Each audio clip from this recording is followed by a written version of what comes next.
우리는 지난주부터 야고보서를 살펴보고 있습니다. 이 야고보서는 주 40년대에 로마 제국 곳곳으로 디아스포라된 유대계 그리스도인들을 위해서 쓰여진 편지라고 했었죠. 그리고 야고보가 이 편지를 쓴 이유는 당시의 고달픈 시대적 상황 때문이라고 했습니다. 당시는 극심한 빈부격차와 그로 인한 부자들의 횡포가 있던 시대였습니다. 그래서 당시 대부분의 사람들은 가난과 사회적인 억압 속에서 매일같이 고통스러운 나날들을 보내야 했었죠. 그런데 그렇게 시련의 나날들을 보내다 보니 가난 속에 고통받던 교인들 속에서 부와 권력에 대한 동경이 일기 시작했습니다. 자신들도 부와 권력을 얻어서 지금의 고통에서부터 벗어나고자 하는 마음이 생겨난 것이죠. 그래서 그들조차도 부자와 권력자들을 우대해주고 가난한 사람들을 천대시하는 차별을 했습니다. 그들은 자신들이 받는 시련 때문에 이 세상의 힘의 논리와 타협을 한 것이죠. 그처럼 당시는 하나님과 세상 사이에 두 마음을 품는 교인들이 생겨나기 시작하던 때였습니다. 그래서 야고보는 그들에게 그 두 마음을 품지 않게 하기 위해 이 편지를 쓴 것입니다. 그것이 야고보가 이 편지를 쓴 배경이라고 지난주에 말씀드렸습니다. 그리고 오늘부터는 이제 본격적으로 본문을 살펴보면서 이 편지를 파헤쳐 보도록 하겠습니다. 여러분, 우리가 살아가다 보면 크고 작은 문제들이 우리의 삶에 찾아올 때가 있죠. 경제적인 문제, 건강의 문제, 가정적인 문제 등 우리는 많은 시련들 속에서 살아가고 있습니다. 그래서 우리는 그런 시련들이 우리를 찾아올 때면 깊은 상심에 빠져 앞으로 나아가지 못할 때가 있죠. 그런데 오늘 본문에서 야고보는 그렇게 우리에게 다가온 그 고난과 시련이 우리의 앞길을 막는 장애물이 아니라 그 고난과 시련들이 우리의 신앙을 성장시켜주는 도구라고 말합니다. 오늘은 그 이야기를 한번 들어보도록 하겠습니다. 여러분 2절을 보시면 거기서 야고보는 내 형제들아 너희가 여러가지 시험을 당하거든 온전히 기쁘게 여기라 라고 권면하죠. 여러분 우리가 상식적으로 생각해보면 고난을 당하는데 기뻐할 사람이 어디 있습니까? 어떤 사람이 고난을 당하고 있는데 기뻐하면 우리는 그 사람을 조금 이상하게 바라보죠. 그게 우리의 상식적인 시각입니다.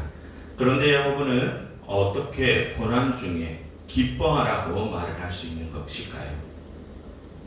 여러분 여기서 야고보가 말하는 기쁨이란 고통 그 자체를 즐기라는 뜻이 아닙니다.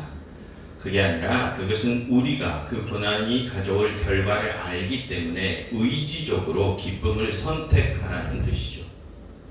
그럼 여러분 그 고난의 끝에 찾아올 결과가 무엇입니까? 오늘의 본문 3절과 4절은 그 결과를 이렇게 설명합니다. 3절과 4절 이는 너희의 믿음의 시련이 인내를 만들어내는 줄 너희가 알미라. 인내를 온전히 이루라. 이는 너희로 온전하고 구비하여 조금도 부족함이 없게 하려 함이라 라고 합니다. 그 고난과 시련의 결과는 우리를 인내하게 해서 우리를 온전한 사람으로 만들어주는 것입니다. 여러분 하나님께서는 우리가 이 땅에서 그저 편안하고 안락하게 사는 것에 관심을 두지 않으십니다. 하나님께서는 우리가 예수 그리스도를 닮은 온전한 사람으로 성장하는 것에 당신의 관심을 두시죠. 그럼 여러분 우리가 어떻게 그 온전한 사람으로 성장할 수 있습니까? 야고보는 우리에게 찾아온 시련이 우리를 그 온전한 사람으로 성장시켜 준다고 합니다. 여러분 이 야고보가 바라보는 시련은 우리의 얕은 믿음을 온전한 믿음으로 단련시켜주는 훈련의 기회입니다. 그 속에서 우리는 인내라는 신앙적 근육을 얻게 되고 또 그럼으로써 그 인내가 우리를 어떠한 비바람에도 쉽게 흔들리지 않는 온전한 신앙인으로 성장시킨다고 하죠. 그런데 여러분 우리는 그것을 알고 있죠. 그것을 알고 있으면서도 그러나 실제로 우리가 시련을 겪고 그것을 인내하다 보면 우리는 필연적으로 나의 한계와 부족함을 느낄 때가 많습니다. 도대체 언제까지 이 시련과 고통을 참아야 하는지, 또 이 고난의 의미는 무엇인지 그것을 몰라서 우리가 답답할 때가 있죠. 야고보는 바로 그때 우리가 하나님 앞으로 나아가서 우리가 이 시련을 어떻게 대해야 하는지 그 지혜를 구해야 한다고 합니다. 5절을 보십시오. 너희 중에 누구든지 지혜가 부족하거든 모든 사람에게 후히 주시고 꾸짖지 아니하시는 하나님께 구하라. 그리하면 주시리라 라고 합니다. 여러분, 여기서 말하는 지혜는 위기를 탈출하기 위한 이 세상적인 지식을 뜻하지 않습니다. 지금 야고보는 우리에게 찾아온 위기를 피할 방법을 찾으라고 말하는 것이 아닙니다. 지금 야고보가 말하는 지혜란 지금 내게 닥친 이 이해할 수 없는 시련을 우리가 하나님의 시선으로 바라보고 그 속에서 내가 무엇을 해야 하는지, 그 시련 속에서 내가 무엇을 배워야 하는지 깨닫는 그 통찰력을 뜻합니다. 그런데 여러분, 여기서 우리가 유의할 점이 있습니다. 야고보는 우리가 하나님께 그 시련을 극복할 지혜를 구할 때 그냥 아무렇게나 구하는 것이 아니라 그 지혜를 구하는 올바른 자세가 있다고 합니다. 그것은 의심하지 않는 것과 두 마음을 품지 않는 것입니다.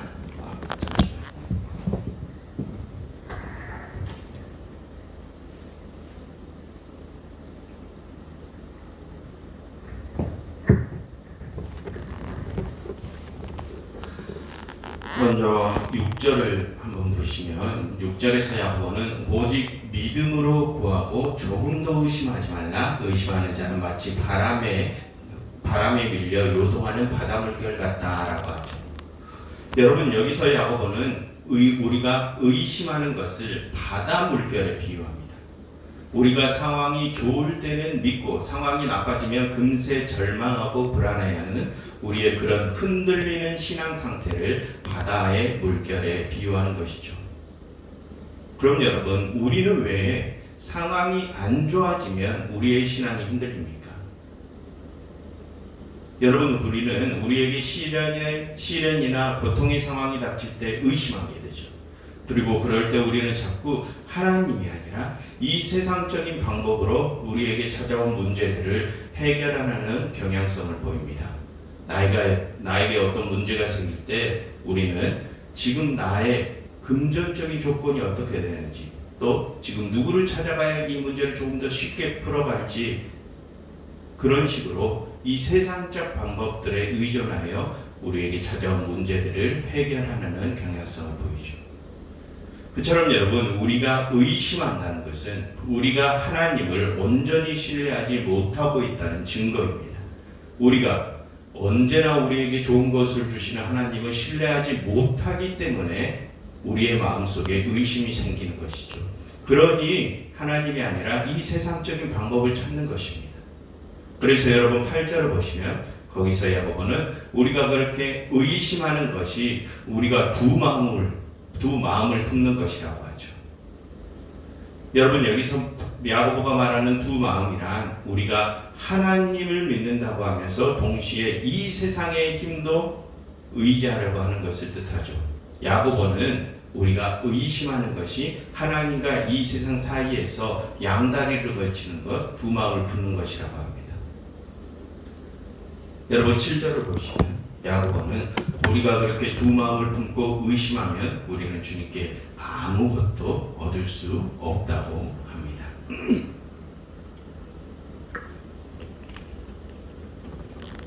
여러분, 하나님께서는 우리가 시련이 찾아오더라도 그 시련 속에서 이 세상적인 방법이 아니라 오직 당신만을 의심치 않고 신뢰하기를 바라십니다. 그럴 때 하나님께서는 우리에게 그 시련을 극복할 지혜를 주신다고 야고보는 말하죠. 그럼 여러분, 우리가 그렇게 좋은 상황이든지 안 좋은 상황이든지 의심치 않고 하나님을 신뢰할 때 얻게 되는 그 지혜가 뭐라고요? 아까 야고보가 뭐라고 했습니까? 아까 2절부터 4절에서 야고보는 우리에게 찾아오는 시련이 인내를 만들어낸다고 했죠. 그리고 그 인내를 우리가 온전히 이루어야 한다고 했었습니다. 그처럼 여러분 야고보는 그 인내가 바로 우리로 하여금 시련을 극복하게 해줄 지혜라고 하는 것입니다.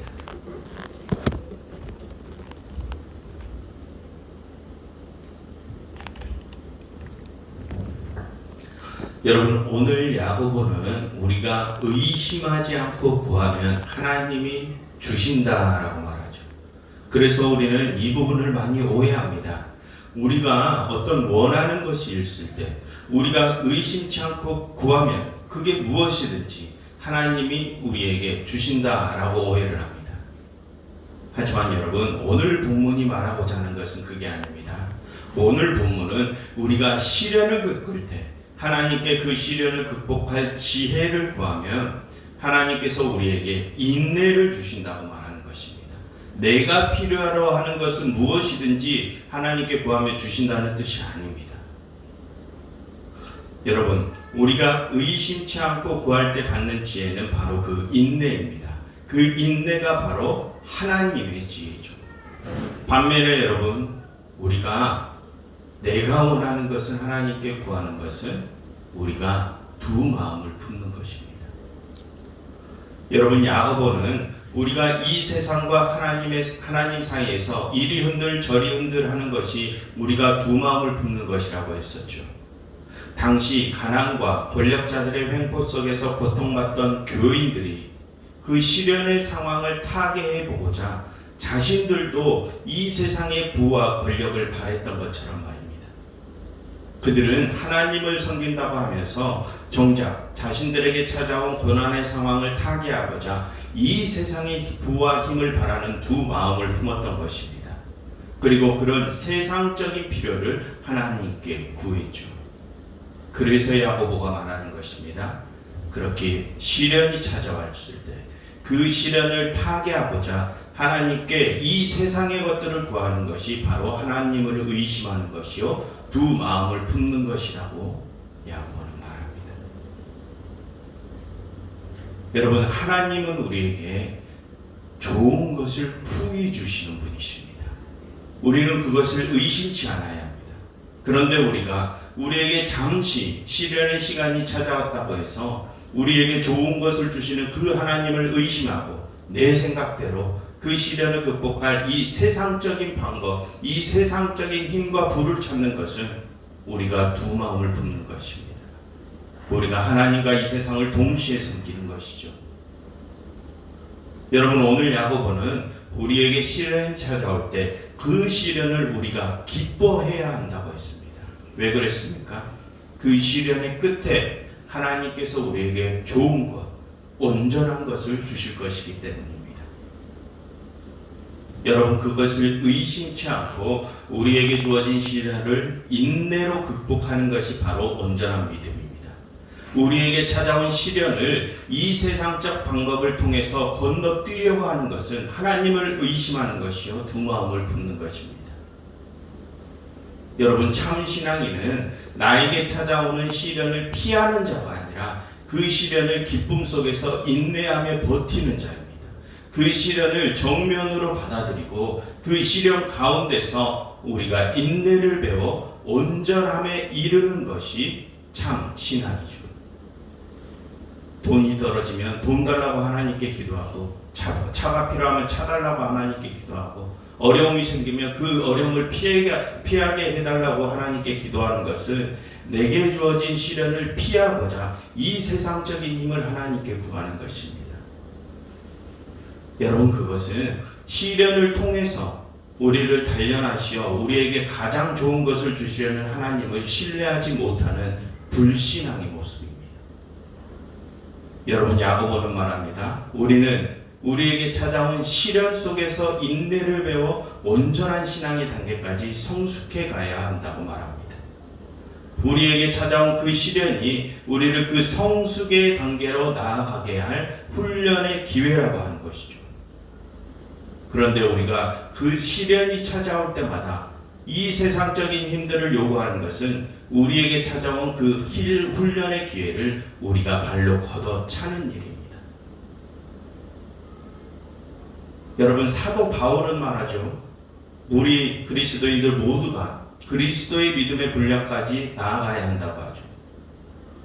우리가 그리스도의 믿음의 단계까지 성숙해야 한다고 사도 바울은 말했습니다. 오늘 야고보도 말하죠. 우리가 온전함에 이루기까지 성장해야 한다고요.